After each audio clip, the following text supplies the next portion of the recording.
The hook. The youngest one, maybe 17, kept the Glock steady while his crew flanked Arnold's shopping cart.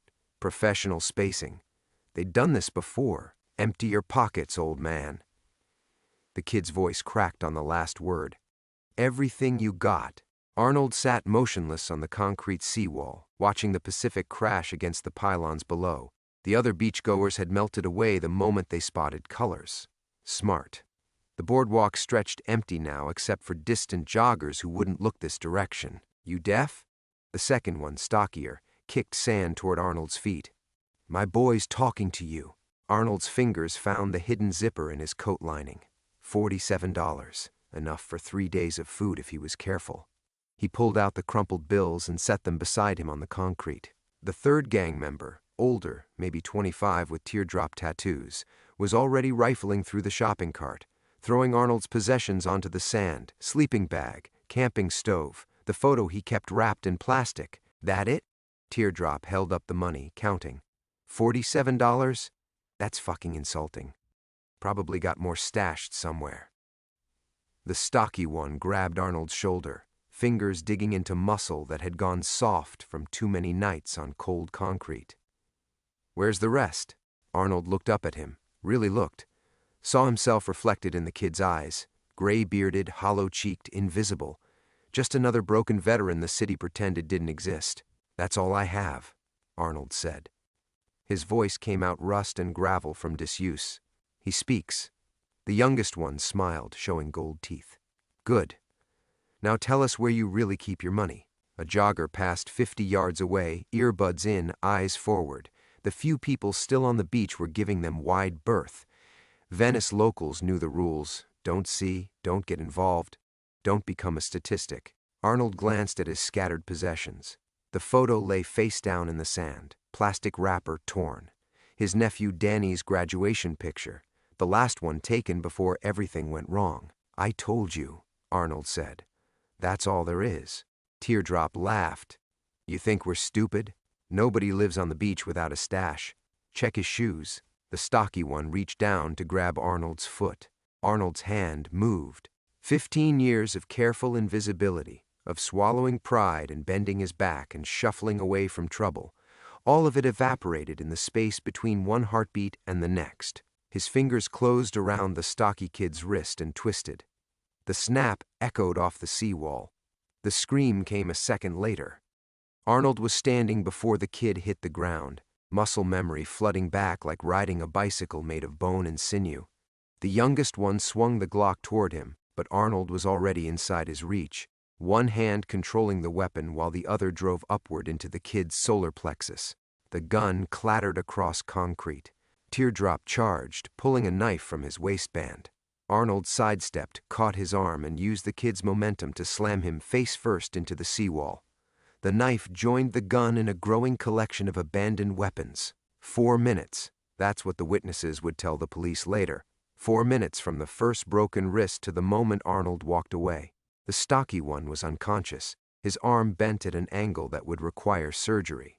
Teardrop was breathing but wouldn't be pretty anymore. The youngest sat against the seawall, clutching his ribs, staring at Arnold like he'd watched a corpse climb out of its grave. You don't know me, Arnold said, his voice carrying the authority of someone used to being obeyed. You never saw me. You tried to rob the wrong tourist and he had friends. The kid nodded frantically. Arnold gathered his scattered possessions, stuffing them back into the shopping cart. The photo was sandy but intact. Danny's 17-year-old face smiled up at him from behind cracked plastic. He should run, disappear into the maze of Venice alleys and emerge somewhere else with a different name, different story. That's what the old Arnold would have done. What Ghost had been doing for 5,847 days. Instead, he pushed his cart toward the encampment of tents and tarps where the hardcore homeless gathered after dark, where Sally would be starting dinner on her illegal camp stove, and where Marcus would be strumming his guitar for anyone willing to listen. Behind him, sirens began to wail. Arnold had been invisible for 15 years, but invisibility was a luxury that required everyone to look away. The moment you made them look, really look, the game was over. His phone would ring tomorrow. Not the Obama phone he used for calling shelters, but the other one. the one wrapped in plastic and buried in a coffee can beneath the Santa Monica Pier, the one that had been silent for 5,847 days. The game was over, and Arnold Kellerman was visible again. What you just witnessed was the night everything changed for Arnold, and tomorrow you'll discover who was watching from the shadows when those sirens started wailing. If you're following this story, hit that subscribe button because Chapter 2 introduces someone who's been hunting ghosts for longer than anyone realizes. Introduction. The encampment appeared through the evening haze like a village forgotten by time. A dozen tents and improvised shelters clustered in the shadow of the abandoned lifeguard station, their occupants invisible to the joggers and dog walkers who used the beach paths 50 yards away. The city pretended this place didn't exist, and its residents had learned to return the favor. Arnold pushed his shopping cart through the sand, the squeaking wheel announcing his arrival. The photo of Danny rode in the cart's child seat now, propped against a bag of canned goods, the nephew who'd trusted him, who'd died because of him, who smiled up at the darkening sky like nothing had ever gone wrong. "Ghost!" Sally's voice carried from the center of the camp. "About time you showed up. I was starting to worry."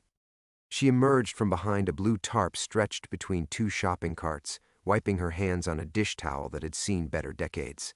Sally Martinez, former ER nurse, current keeper of the camp's moral compass, had the kind of weathered beauty that spoke of hard choices and harder consequences. Gray streaked her black hair, and surgical scars traced her forearms like a road map of old pain. "Smells good," Arnold said, though his stomach was still twisted from the adrenaline crash. The familiar ritual of evening arrival, of being expected somewhere, helped steady his breathing. Beef stew from a can, but Marcus found some actual vegetables behind that organic place on Abbott Kinney. Sally studied Arnold's face with nurse's eyes. "You look rattled. Something happen?" Before he could answer, Marcus looked up from his guitar. The former studio musician had fingers that could still find magic in 6 strings, even if the rest of him was held together by prescription bottles and sheer stubbornness. "Hey, Ghost, thought I heard sirens earlier. Down by the pier." Arnold's chest tightened. These people, this broken family of the forgotten, had become his anchor over the past 3 years. Sally with her healing hands and fierce protectiveness. Marcus with his music that made the nights bearable. Tommy, the Gulf War veteran who screamed in his sleep but never complained during the day. Elena, barely 19 and 8 months pregnant, who'd shown up last winter with nothing but a backpack and more bruises than explanations. They were what he'd built from the wreckage of his old life. His chance at something clean.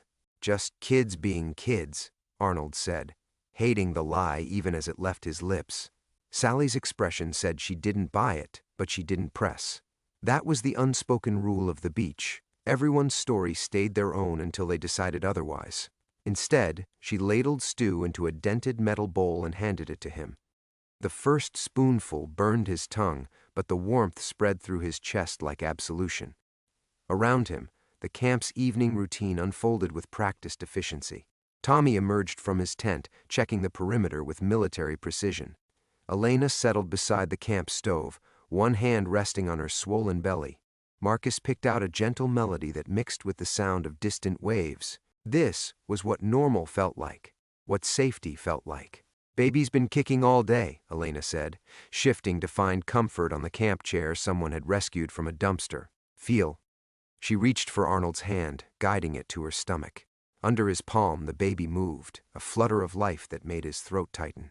For a moment, he was back in Chicago, feeling his sister's belly when she was pregnant with Danny. The same sense of wonder, of something innocent and untouchable. "Strong one," Arnold murmured. "Takes after his mama," Elena smiled. "Stubborn."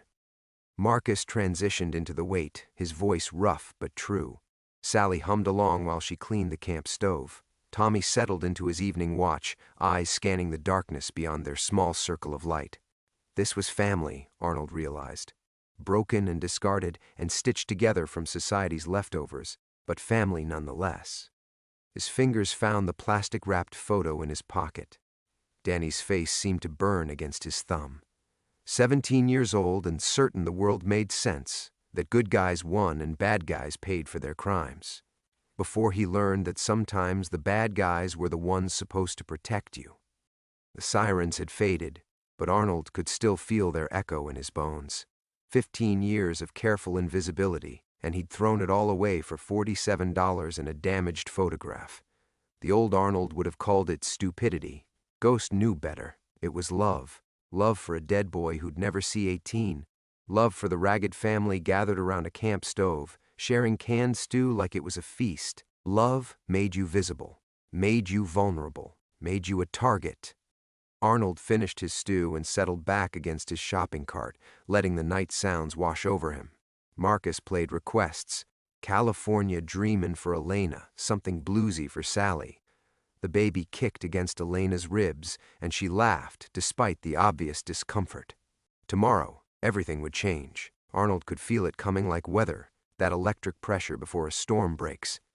But tonight, he had this: the sound of Marcus's guitar, the warmth of Sally's smile, the flutter of new life under his palm. Tonight, he had something worth protecting. The stranger appeared at sunrise like a bad omen made flesh.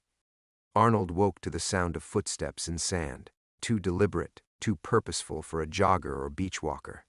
His eyes opened to find a figure silhouetted against the orange sky, standing at the edge of their encampment with the stillness of a predator choosing its moment.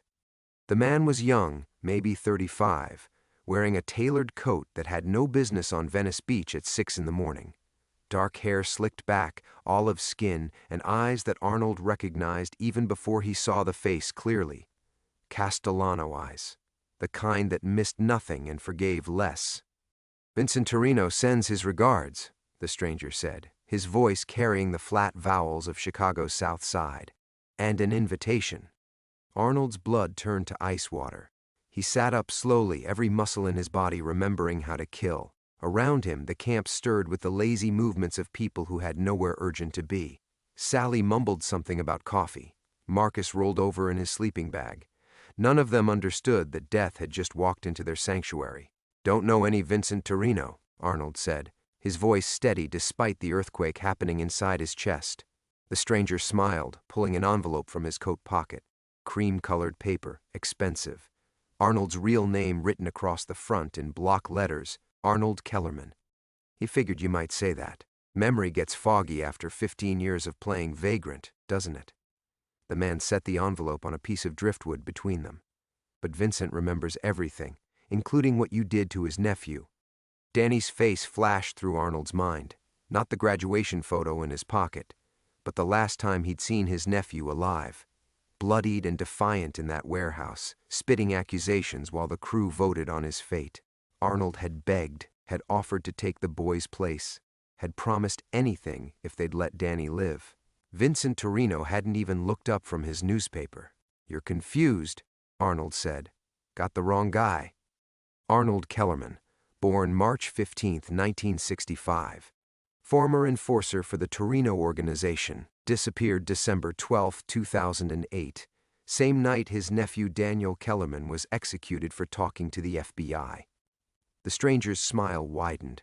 The night Uncle Arnold tucked tail and ran instead of dying with the boy like he should have. Sally was sitting up now, nurse instincts sensing danger. Tommy's hand had moved to the knife he kept in his sleeping bag. Elena clutched her belly protectively. Marcus had stopped breathing entirely. This was exactly what Arnold had feared for 15 years. Not the finding. He'd always known they might find him eventually. It was the contamination. The poison of his old life seeping into everything clean he'd managed to build. "What does Torino want?" Arnold asked. "To finish an old conversation, one that got interrupted by your sudden departure." The stranger gestured toward the envelope. "Details are inside. Meeting time, location, expectations. He's feeling generous, so you get 24 hours to put your affairs in order." Arnold's fingers itched for the envelope, but he didn't move. "And if I don't show?" The stranger's gaze swept across the camp, lingering on each sleeping form with the casual appraisal of someone deciding which one to hurt first. "Vincent's got a long memory and longer reach. Shame about this little community you've built here. Be unfortunate if something happened to it." Elena made a small sound of fear, the stranger's eyes fixed on her swollen belly with professional interest. 24 hours, he repeated, then turned and walked away across the sand, his expensive shoes leaving perfect prints that the tide would wash away within the hour. Arnold stared at the envelope until his vision blurred.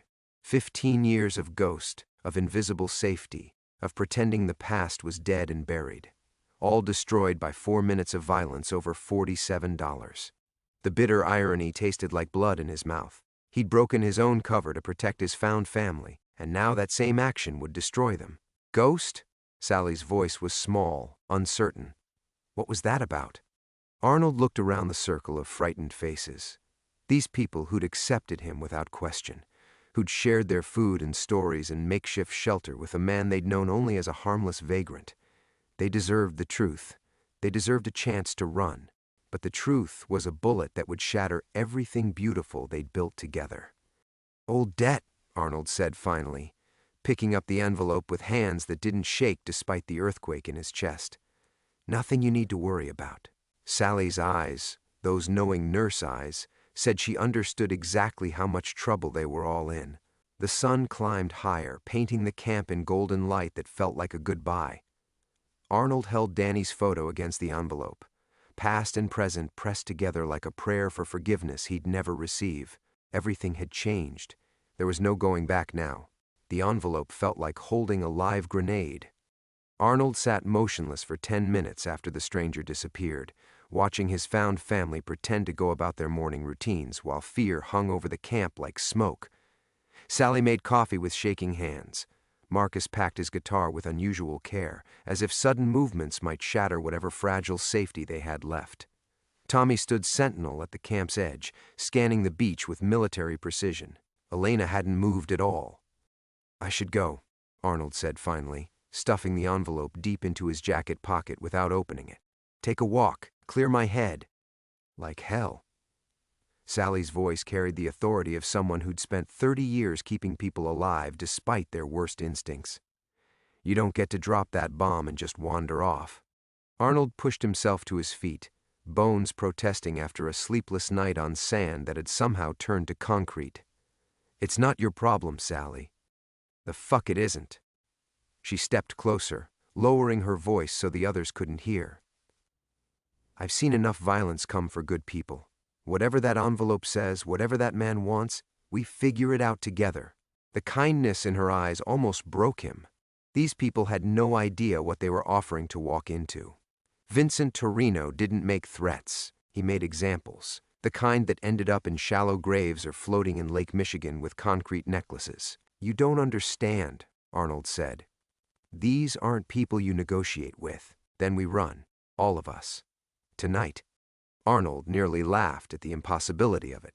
Elena 8 months pregnant, Tommy's service-connected disabilities, Marcus's bad heart. Where could they run that Torino's reach wouldn't find them? The organization had connections from Chicago to Miami to Los Angeles. 15 years ago, Arnold had only escaped because they'd assumed he was dead, another casualty of the night they'd executed Danny. Now they knew better. Arnold walked to the water's edge, needing space to think. The envelope burned against his ribs like a tumor. Behind him, he could hear Sally explaining something to Elena in the calm tones nurses used in emergency rooms. Tommy was breaking down his tent with the efficiency of someone preparing for immediate evacuation. They trusted him to fix this, to make the danger go away with the same steady competence he'd shown in smaller crises, mediating disputes, finding medical care for Elena, talking Marcus through his worst episodes. They had no idea their protector was actually the source of the threat. Arnold pulled out his phone, not the Obama phone, but the other one. The one he'd kept charged and hidden for 15 years, waiting for a call that never came. His thumb hovered over a number he'd memorized but never dialed. Jackie Torino, Vincent's daughter, the only person in the organization who'd ever shown him genuine kindness. She'd be in her 40s now, might have kids of her own, might still blame him for Danny's death, might hang up the moment she heard his voice. But she was also the only person who might understand why he'd run that night. Before he could lose his nerve, Arnold dialed. The phone rang once, twice. On the third ring, a woman's voice answered. "I was wondering when you'd call." Arnold's chest tightened. "Jackie?" "It's been a long time, Arnold." Her voice carried 15 years of distance, but underneath he could hear traces of the young woman who used to slip him extra food at family dinners. "You look older," Gray suits you. You've been watching. Papa's been watching. I just handle the details. A pause, filled with the weight of unspoken history. You shouldn't have hurt those boys yesterday, Arnold. Made it impossible to ignore you anymore.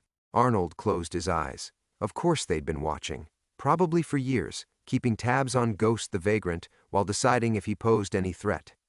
Yesterday's violence had forced their hand. The envelope, he said, contains exactly what you think it does. Papa wants to finish what started that night in December. The night you ran and left Danny to die alone.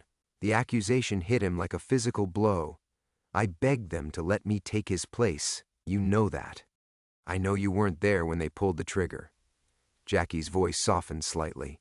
I also know you tried to warn him. Danny told us before it was over. Arnold's vision blurred. Danny had named him as the Leak. The boy he'd died trying to protect had sealed his fate with a misplaced confession. He loved you, Jackie continued. Even at the end, kept saying Uncle Arnold would come for him, would fix everything like he always did. The words shattered something inside Arnold's chest. For 15 years, he'd carried the guilt of abandoning his nephew. Now he learned Danny had died believing in him, waiting for a rescue that never came. 24 hours, Arnold said.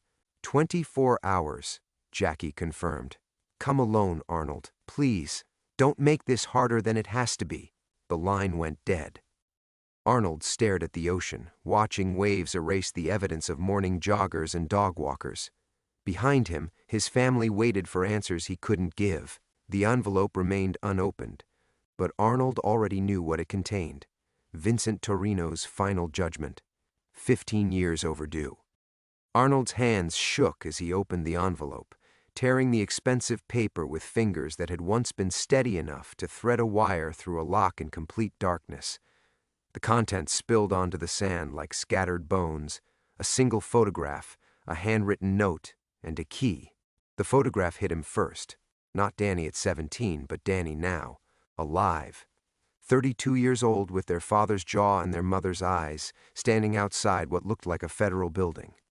The timestamp showed last month. Arnold's legs gave out. He collapsed onto the wet sand, the impossible image burning his retinas. Danny, alive. The boy he'd mourned for 15 years, the guilt that had eaten him hollow from the inside, the reason he'd chosen invisibility over everything, alive. The note was in Vincent's spidery handwriting. You always were too quick to assume the worst, Arnold. The boy didn't die that night. He disappeared into federal protection after giving them everything. Names, locations, financial records. Everything we built, gone because you taught him to have a conscience. He's been looking for you almost as long as we have. Family reunion tomorrow, 8 p.m. Torino's restaurant back room. Come alone, or we start with the pregnant girl. Arnold read it 3 times before the words penetrated the roaring in his skull. Danny alive meant everything Arnold believed about that night was wrong. The execution had been theater, the guilt that had driven him into exile, that had turned him into Ghost, all of it built on a lie. But if Danny was alive, why hadn't he? The key was small, brass, with numbers etched into the metal. A safety deposit box key. Arnold turned it over, recognizing the bank's logo. First National, downtown Chicago. The same bank where he'd kept his emergency fund 15 years ago. Jesus Christ, Arnold whispered. Danny had found his emergency accounts, had probably been tracking every penny for years. Behind him, footsteps approached in the sand. Sally's voice, carefully controlled. Ghost? What is it? Arnold couldn't answer. Couldn't explain that the dead nephew he'd never mentioned was alive and hunting him. Couldn't tell them that Vincent Torino, a man who'd once had 3 cops killed for looking at him wrong, knew exactly where to find them. We need to leave, Arnold said without turning around. Right now. All of us. Where are we supposed to go? Sally sat beside him, her presence solid and warm against the ice spreading through his chest. Elena can barely walk to the bathroom. Marcus needs his medications. Tommy. I know. Arnold crumpled the photograph, then immediately smoothed it out again. Danny's face stared back at him, older but unmistakably alive. I know we can't run. That's the point. Sally studied the photograph over his shoulder. Arnold felt her sharp intake of breath. He looks like you, around the eyes, my nephew. The words felt like swallowing glass. I thought he was dead. But he's not. No, he's not. Arnold folded the photograph carefully, placing it next to the one in his wallet. Past and present, guilt and revelation. And he wants to kill me. The admission hung between them like poison. Sally didn't flinch, didn't pull away. Instead, she placed her hand over his, covering the key with steady fingers. Why? Arnold stared at the waves, watching them devour the shoreline grain by grain. How could he explain 15 years of lies? How the teenager he'd tried to save had grown into a federal witness? How his own crew had decided the boy's blood was the price of Arnold's betrayal? I failed him, Arnold said finally. When he needed me most, I ran instead of staying to die with him. Except he didn't die. He just disappeared into a life I can never reach. Sally's grip tightened. What does he want now? Arnold looked back at the camp, where Elena was struggling to her feet, one hand pressed against her lower back. Marcus was watching them with the hollow-eyed alertness of someone who'd survived too many disasters. Tommy stood guard over them all, scanning the horizon for threats he couldn't name but knew were coming. This was what love looked like when you had nothing else to give. Mismatched people choosing each other daily, sharing canned soup like communion wine. Arnold had built this family from the wreckage of his old life, believing he could finally create something clean. Instead, he'd painted targets on all of them. He wants justice, Arnold said. For 15 years of thinking I abandoned him. For the life he lost when he went into protection. For everything that went wrong after I taught a 17-year-old boy to believe in right and wrong. The irony burned like acid. Arnold had saved Danny's life by teaching him to talk to the FBI. In return, Danny had destroyed the only family Arnold had left. Twice. Vincent Torino's final lesson. Love always costs more than you think you can pay. Sally's hand remained steady over his, but Arnold felt the tremor that ran through her body when she processed what he'd said. Justice. The word hung in the salt air like a verdict already delivered. You're going to meet him, she said. Not a question. Arnold nodded, his fingers closing around the key until its edges bit into his palm. Tonight, 8 o'clock. And then? And then we find out if 15 years changed him enough to listen, or if he's just another Torino now. Arnold's voice cracked on the family name. Either way, you take the others and disappear. There's a shelter in Santa Monica, run by a woman named Catherine Martinez. Tell her Ghost sent you. She'll ask no questions. Sally pulled her hand away. We've had this conversation already. This is different. No, it isn't. She stood, brushing sand from her jeans with sharp, angry movements. You think because the stakes got higher we suddenly stop being family? You think we're the kind of people who abandon each other when shit gets real? Arnold looked up at her, seeing the woman who'd talked 3 suicide attempts off the Venice pier, who'd delivered Elena's neighbor's baby in a tent during last winter's storms, who'd made herself into a mother for every broken soul who washed up on this beach. He was trying to protect her from herself. Sally, these people what? Kill families? Burn down camps? Make good people disappear? Her laugh was bitter. Arnold, half the women I've treated out here are running from men who did all that and worse. You think we don't know about monsters? Not like this.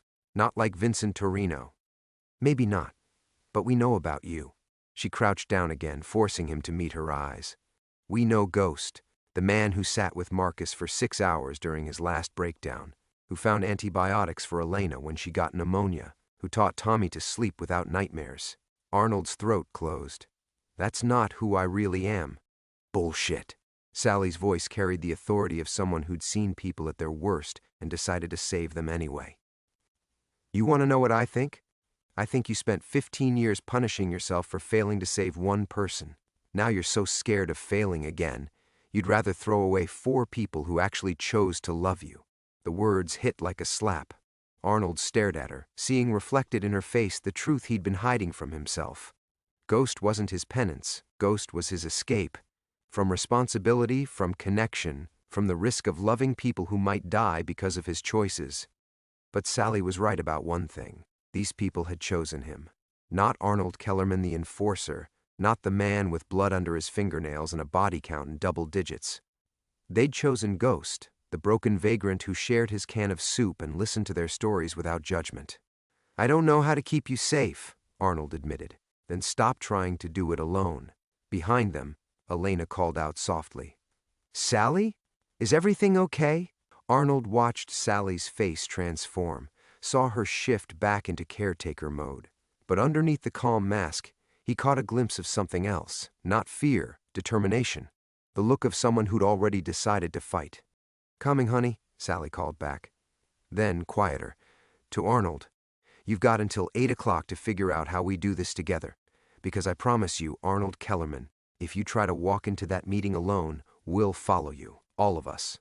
Pregnant Elena, PTSD Tommy, cardiac Marcus, and one very pissed-off nurse. She walked away before he could respond, leaving Arnold alone with the photograph and the weight of unwanted hope. For 15 years, he'd believed Danny was dead because it was easier than admitting he'd failed a living nephew. Now Danny was alive, hunting him, and Arnold had to face the truth. He'd never tried to find the boy because he'd been too ashamed to look. But Sally was right about something else. He wasn't Ghost the Vagrant anymore. He was Arnold Kellerman, and Arnold had always been someone who protected his family, even when it cost him everything. He pulled out both photographs, Danny at 17, Danny at 32, same eyes, same stubborn jaw, but 15 years of federal protection had hardened something in his nephew's face, made him look like a Torino. Arnold's phone buzzed with a text from an unknown number. Uncle Arnold. Looking forward to seeing you again. We have so much to catch up on. The casual cruelty in those words, the way they mimicked family warmth while carrying an undertone of menace, told Arnold everything he needed to know. Danny hadn't just survived the last 15 years. He'd learned to weaponize love. Arnold stood, pocketing both photographs and the key. 8 hours until the meeting. 8 hours to figure out how to save his nephew's soul without destroying his found family. Vincent Torino's final lesson was wrong. Love didn't always cost more than you could pay. Sometimes it cost exactly what you were willing to give. Arnold walked back toward the camp, each step feeling like a countdown timer ticking toward detonation. 8 hours. The number carved itself into his consciousness with mechanical precision. The same way he'd once calculated distances to targets, exit routes, the exact pressure needed to snap a man's neck cleanly. Those skills had never really left him. They'd just been sleeping under Ghost's careful invisibility, waiting for the right catalyst to wake them up. Now they hummed through his nervous system like electricity, turning the familiar beach into a tactical assessment. Sightlines, escape routes, vulnerable positions. Elena sat heavily on her makeshift chair, one hand rubbing her swollen belly while she watched Tommy methodically clean their camp's cooking equipment. The domestic normalcy of it, the careful way Tommy arranged their few utensils, Elena's gentle humming as she sorted through baby clothes donated by a church group last week, made Arnold's chest tighten with protective rage. These people had no idea they were living in the crosshairs of a 15-year-old vendetta. They trusted him to keep them safe, the way families trusted each other to come home every night, to wake up every morning, to exist in a world where love didn't automatically become a weapon. Marcus approached, moving with the careful deliberation of someone whose heart couldn't handle sudden exertion. Sally says we might need to relocate tonight. Arnold studied the older man's face, looking for signs of panic and finding instead the calm alertness of a career soldier processing new intelligence. Marcus had done 3 tours in Vietnam before the service decided his cardiac issues made him a liability. He understood tactical situations, even if he didn't know the specifics. That's right, Arnold said. How quickly can everyone be ready to move? Elena needs help packing. Her ankles are swelling worse today. Marcus lowered his voice. Tommy's been asking questions about the men who approached you yesterday. He's picking up on the tension. Arnold nodded. Tommy's PTSD made him hypervigilant to potential threats, but it also meant he'd be the first to crack if the stress level kept climbing. The irony wasn't lost on Arnold. He'd spent 2 years learning to manage Tommy's triggers, never realizing he was the biggest trigger of all. Keep him focused on practical tasks, Arnold said. Packing, organizing supplies. Give him something concrete to control. Marcus's eyes narrowed slightly. This isn't just about relocating, is it? Before Arnold could answer, his phone buzzed again. Another text from the same number saw the photos of your new family. Elena's due date is next month, right? I remember how much you always loved babies. Arnold's blood turned to ice water. Danny wasn't just hunting him. He was studying them, learning their routines, their vulnerabilities, their weak points. The casual mention of Elena's pregnancy wasn't coincidence, it was a promise. Hurt me, and I'll hurt them worse. Arnold? Marcus's voice seemed to come from very far away. You look like you're about to collapse. Arnold forced himself to breathe, to push down the surge of protective fury that wanted to turn him back into the man who'd once broken both of Vincent Torino's nephew's arms for threatening a waitress Arnold liked. That man had been effective, but he'd also been exactly what Danny expected him to be. Exactly what 15 years of federal protection had probably taught Danny to hate. I need to ask you something, Arnold said. All of you. And I need honest answers. Marcus nodded, then called the others over with a gesture. Sally emerged from Elena's tent, her face grim but determined. Tommy left his cleaning and joined them, his movements sharp with barely controlled energy. Elena struggled to her feet, accepting Tommy's offered arm with grateful exhaustion. Arnold looked at each of them, his found family, his redemption, his proof that love didn't always destroy everything it touched. In 8 hours, he would walk into a room with people who measured affection in blood spilled and loyalty in bodies buried. He needed to know if his family understood what they were choosing. 15 years ago, I was involved with dangerous people, people who hurt others for a living. The words felt like swallowing broken glass, but he forced them out. I left that life, but someone from my past wants to finish what started back then. If you stay with me, you could all die. If you leave tonight, you'll probably live through this. Elena spoke first, her voice steady despite the exhaustion in her eyes. Will you live through it if we leave? Arnold's throat closed. The question he'd been avoiding, laid bare by a woman who was probably younger than Danny, but infinitely wiser about the cost of love. I don't know, he said. Then we stay, Elena said simply. Family doesn't abandon family, even when it's dangerous, especially when it's dangerous. The others nodded, their faces reflecting Elena's quiet certainty. Arnold felt something break open in his chest, not the brittle crack of old guilt, but the warm flood of belonging he'd thought he'd lost forever. 8 hours until Danny. 8 hours to prove that 15 years of ghost had changed him into someone worth saving. 8 hours to teach his nephew that love could be stronger than vengeance, if you were brave enough to let it. Climax. The warehouse smelled like rust and old fear.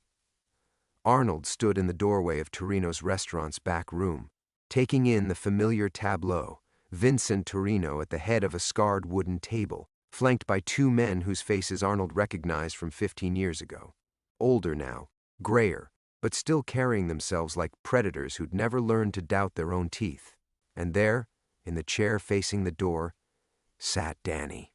Not the 17-year-old boy from Arnold's nightmares, but a man of 32 whose face had hardened into something that looked disturbingly like Vincent's.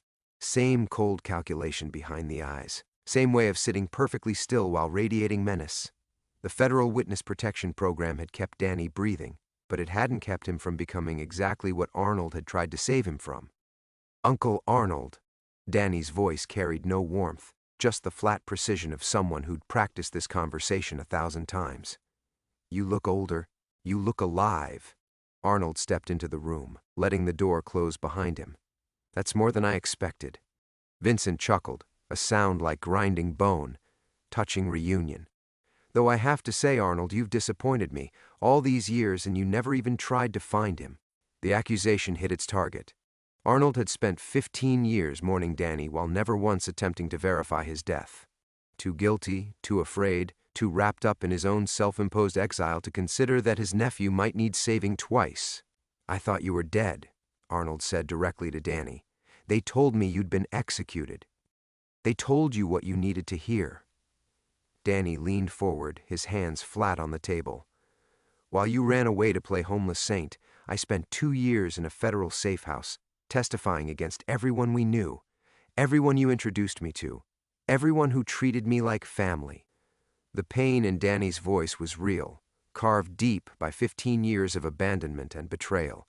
But underneath it, Arnold heard something else, the practiced cadence of someone who'd been rehearsing this grievance until it became gospel. You were 17, Arnold said.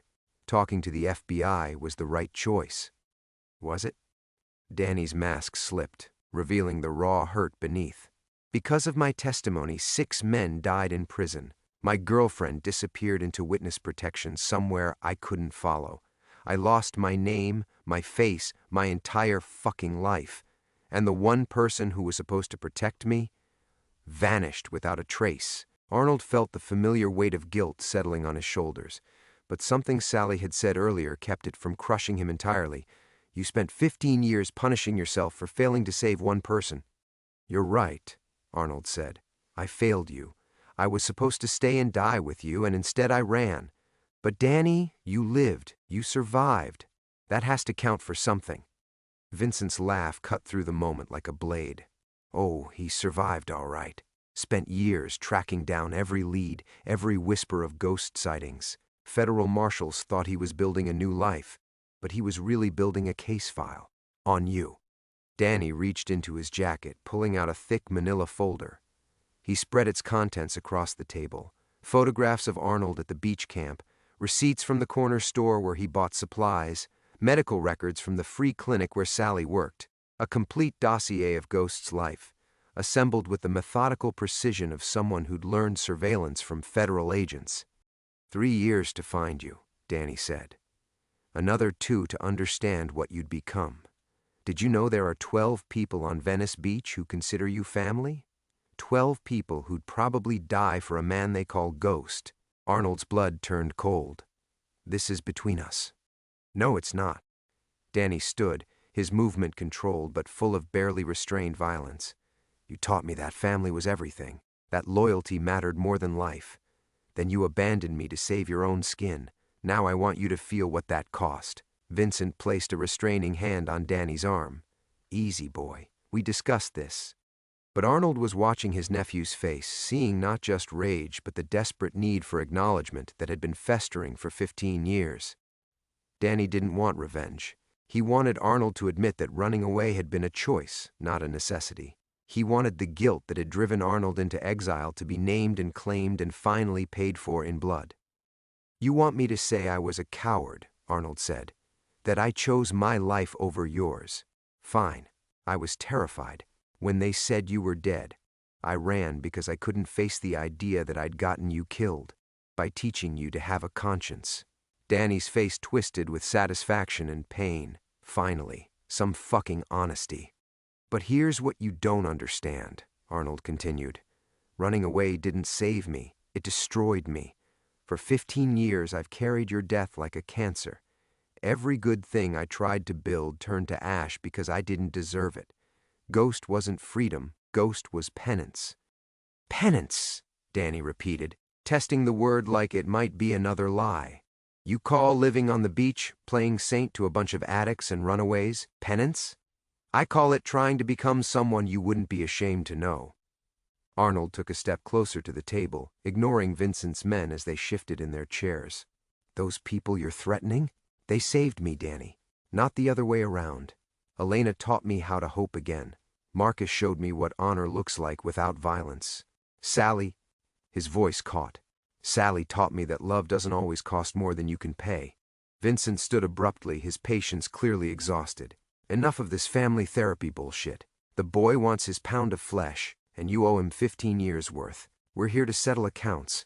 But Arnold wasn't looking at Vincent anymore. He was watching Danny's hands, seeing the way his nephew's fingers trembled slightly against the table surface. Not from fear, from the effort of holding something back. The rage was real. The hurt was real. But underneath it all was the 17-year-old boy who'd once asked Arnold if doing the right thing was always supposed to feel like dying. What do you want from me? Arnold asked. You want me to grovel? To admit I was selfish and weak? Fine. I was. But Danny, look at me. Really look. Do I seem like a man who's been living consequence-free? Danny's eyes traveled over Arnold's weathered face, his threadbare clothes, the careful way he held himself like someone who'd learned not to take up too much space in the world. When he spoke again, his voice was quieter but somehow more dangerous. I want you to choose, Danny said, the way I never got to choose, them or me. Your new family or your real family. One of us walks away from this, the other doesn't. The ultimatum hung in the air like poison gas. Arnold felt something cold and familiar wake up in his chest. The part of him that had once calculated angles and distances and the exact amount of pressure needed to end a threat permanently. It would be so easy. Danny was within reach. Vincent's men were overconfident, and Arnold had 15 years of guilt-fueled rage to draw on. But Sally's voice echoed in his memory. "You think we don't know about monsters? We know about you." They knew Arnold Kellerman, the enforcer, the killer, the man who'd once broken both of Vincent Torino's nephew's arms for threatening a waitress he liked. But they'd chosen Ghost, the man who sat with Marcus during panic attacks, who Dee taught Elena to read, who'd shown Tommy that nightmares could be survived. "No," Arnold said simply. Vincent leaned forward. "No? No ultimatum, no choosing, no one dies tonight." Arnold pulled out his phone, showing Danny the screen. "You want to know what I've been doing for 15 years? Learning how to save people instead of destroying them. Starting with myself." On the phone's screen was a recording app, red light blinking. "Running for the last 20 minutes. Danny's face went pale. "You're recording this?" Vincent Torino discussing murder for hire with a federal witness who's supposed to be under protection. Arnold slipped the phone back into his pocket. "That's interesting leverage, don't you think?" Vincent's hand moved toward his jacket, but Arnold was already talking, his voice carrying the calm authority of someone who'd planned this conversation down to the last syllable. "Here's what's going to happen. Danny and I are going to walk out of here. You're going to let us, because if anything happens to me, that recording goes straight to Detective Maria Santos at LAPD, along with 15 years' worth of evidence about how the Torino family has been using federal witness protection as their personal recruitment program." Danny stood frozen, caught between the life Vincent had offered him and the one Arnold was trying to hand back. "You can come with me," Arnold said to his nephew. "Not as family, not because you forgive me, but because you're 32 years old and you still have time to become someone besides Vincent's weapon.